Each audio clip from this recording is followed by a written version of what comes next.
O ano era 1986. Todas as pessoas tinham parado para ver a passagem de um cometa. Uma Copa do Mundo estava para começar no México e as rádios não paravam de tocar os grandes sucessos de Whitney Houston. Em meio a todo esse cenário global, no Japão, o primeiro filme de um pequeno estúdio conhecido como Ghibli seria lançado em agosto. Uma empresa chamada Nintendo começava a ganhar espaço no mercado europeu e um pequeno jogo intitulado Dragon Quest seria lançado para o Famicom no dia 27 de maio. E é exatamente isso que veremos no vídeo de hoje. Como Dragon Quest foi concebido e como atingiu um sucesso colossal em seu país de origem. Olá, heróis e heroínas, sejam muito bem-vindos à Cama Voadora. Antes de começarmos a viagem, como sempre, não se esqueça de se inscrever, curtir e compartilhar esse vídeo. Essas tarefas simples rendem muita XP para o canal e nos ajudam a evoluir a cada dia, visando sempre melhorar todo o conteúdo que aparece por aqui. Dados os devidos lembretes, vamos começar. Para contar como Dragon Quest foi desenvolvido, devemos voltar em 1983, 3 anos antes do seu lançamento. Neste ano, a Enix, uma empresa emergente no ramo de publicação de jogos eletrônicos, decidiu fazer um grande concurso para reunir programadores de todo o Japão. A ideia, que foi encabeçada por Yuki Nobushida, foi muito bem aceita pelas empresas de entretenimento, conseguindo assim que o evento fosse televisionado pelo canal de TV NHK, além de uma extensa divulgação na revista Weekly Shonen Jump. Nessa época, um homem chamado Yuji Horii, com 29 anos, era jornalista freelancer da Shonen, ou Shonen, e sempre escrevia uma coluna chamada Famicom Shinken, que era totalmente dedicada ao novíssimo console caseiro da Nintendo, a maior novidade do mercado até então.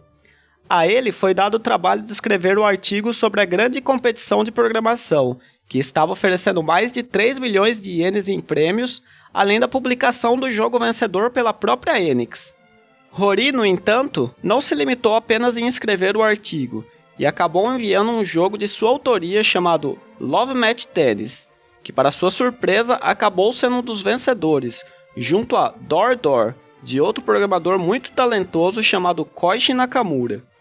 Além dos prêmios em dinheiro, essa vitória rendeu a eles uma viagem à Fest de 1983, que estreitaria a relação dos vencedores e ainda faria com que conhecessem Ultima e Wizardry, as duas maiores inspirações para a concepção de Dragon Quest. Antes de começarem a produção do nosso amado RPG, no entanto, eles ainda desenvolveram juntos a trilogia Porpotia Renzoku Satsujin Jiken, uma visual novel que também é considerado um dos jogos mais influentes do gênero, e que inspirou outro mestre dos games chamado Hideo Kojima, mas essa é uma história para outra hora. Enfim, agora vamos olhar como era o mercado de entretenimento infanto-juvenil do Japão naquela época. Os tokusatsus estavam em alta, assim como os animes shonen. Já na parte de games, tínhamos o auge dos jogos de ação e shooters, sendo que o termo RPG era praticamente inexistente na Terra do Sol Nascente.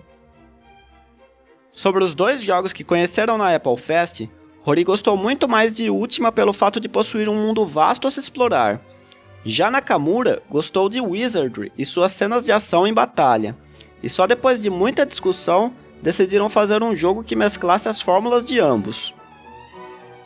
Quando Torishima, um editor da Shonen, ficou sabendo desse projeto, também quis se envolver para fazer uma espécie de making-of. Porém, para cobri-lo na revista, eles precisariam convencer os editores-chefes, e foi exatamente aí que ele lembrou de Akira Toriyama, que disse certa vez gostar de videogames. Então pensou em convidá-lo para fazer as artes dos personagens e monstros, pois esse seria um belo argumento para a aceitação do alto escalão da revista. Nessa época, o mangaka já era famoso devido ao seu grande sucesso com Dr. Slump e sua história recém-lançada conhecida como Dragon Ball, porém aceitou prontamente, dizendo que trabalharia com eles por não ter que desenhar muitos volumes. Mas mesmo assim ele perguntou, o que raios é um RPG? Então dessa forma, com uma equipe com 9 pessoas, a produção finalmente teve início. A primeira coisa que Horii fez foi desenhar os mapas e escrever todos os diálogos de cada NPC. Nessas falas, ele tentou transmitir a maior naturalidade possível, pois na época, os jogos sempre tinham jargões pré-determinados e pouquíssima interação humana entre aspas, com os jogadores. Ele usou como base as narrativas de mangás, adicionando muito humor à aventura para tentar atrair mais a sensibilidade das pessoas. Além disso, Rory é de Kansai, e nessa região do Japão usam-se muitas onomatopeias para referir-se a várias coisas. E isso, segundo ele, foi essencial na hora de inventar os nomes das magias e habilidades. Os RPGs que eles conheciam tinham muito texto, e eles não queriam que Dragon Quest fosse desse jeito. Queriam criar algo mais simplificado e fácil, mais intuitivo. Como as TVs eram muito pequenas, pensaram em deixar apenas os status mais importantes expostos durante as caminhadas do herói, sendo que o resto ficaria acessível por um layout de janelas apertando apenas um botão. Ainda das declarações de Rory, ele sempre achou que os jogos não precisam ter violência explícita, e acredita que o design de Toriyama ajudou muito nesse aspecto, pois seu estilo de arte único sempre tornou tudo muito mais leve e amigável. Outra diferença em relação ao design é que todos os monstros que ele desenhava olhavam diretamente para o jogador, dando assim um ar de surpresa quando os encontramos. Uma curiosidade que talvez vocês não saibam é que Shida Yukinobu, o produtor do projeto que trabalhava na Enix, se inspirou em We Are The World para fazer Dragon Quest. Sim, isso mesmo.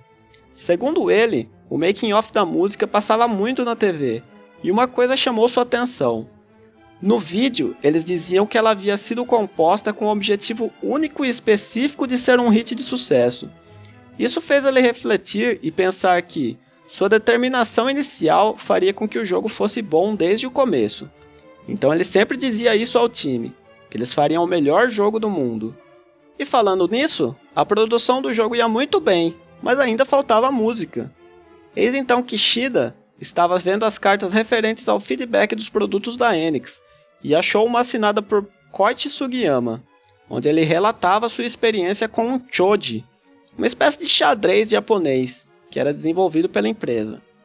O time que estava trabalhando com Shida não acreditou que a carta era dele, pois Sugiyama já era famoso na época por compor jingles e diversas outras músicas para aberturas de programas de TV e animes. Ele então decidiu marcar um encontro com o compositor, que aceitou e ainda revelou que não era fã apenas de Choji, como também de videogames no geral, sendo um fã assíduo de Donkey Kong, dizendo até que jogava todos os dias. O produtor da Enix acreditava que os jogos ficariam mais envolventes ao passar do tempo, e as músicas seriam de suma importância para isso. Então nesse encontro ele fez o convite para que ele fosse o compositor do projeto, que já se encontrava em desenvolvimento. Sugiyama aceitou de prontidão. Ao mesmo tempo, a programação do jogo já estava na etapa final, e só então o diretor disse que tinha pedido para Sugiyama fazer as composições. Nakamura não aceitou, pois já tinha combinado com um programador de efeitos sonoros para que o fizesse. Porém, a sua discordância não se limitava a isso. Ele imaginava que o maestro fosse apenas um figurão que não levaria o trabalho a sério por se tratar de um jogo. Só depois de um encontro arranjado por Shida foi que Nakamura e Sugiyama conversaram. E depois de falarem muito sobre um pinball em que ambos estavam viciados, o programador aceitou o compositor no time.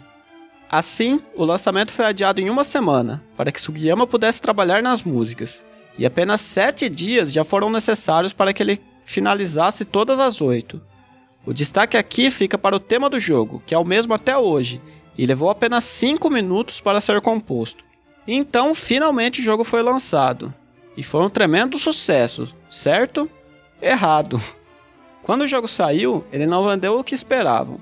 De início foram produzidas 500 mil cópias, e até o final daquele ano atingiu o primeiro milhão, porém de certa forma empurrada. Mesmo assim, ele se pagou e garantiu uma sequência. Se o primeiro título mostrou ao Japão que o gênero RPG existia, o segundo, junto a diversos outros jogos de outras empresas, como Final Fantasy, Megami Tensei e Phantasy Star, ajudaram a afirmar o solo dos JRPGs. Nesse segundo episódio, os jogadores gostaram da adição dos personagens e outras novas mecânicas. Com isso, o jogo acabou vendendo 2.400.000 unidades até o fim da sua vida, quebrando o recorde do primeiro lançamento, mas ainda um pouco longe do fenômeno. Até que então...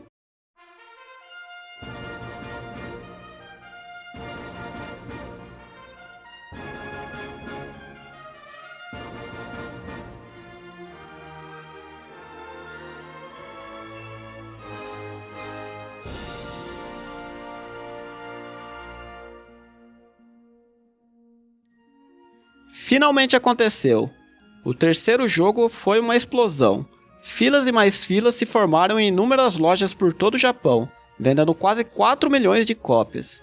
Em meio ao inverno, Hori saiu do seu local de trabalho de bicicleta para agradecer às pessoas que estavam comprando seu jogo.